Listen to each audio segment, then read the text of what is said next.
You ask Tiger to solve. This deals with linear equations with one unknown. The final result is r equals -16.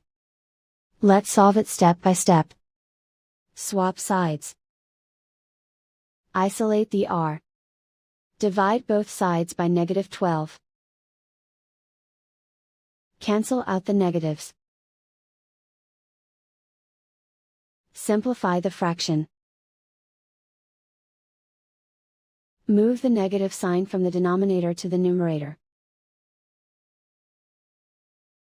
Find the greatest common factor of the numerator and denominator.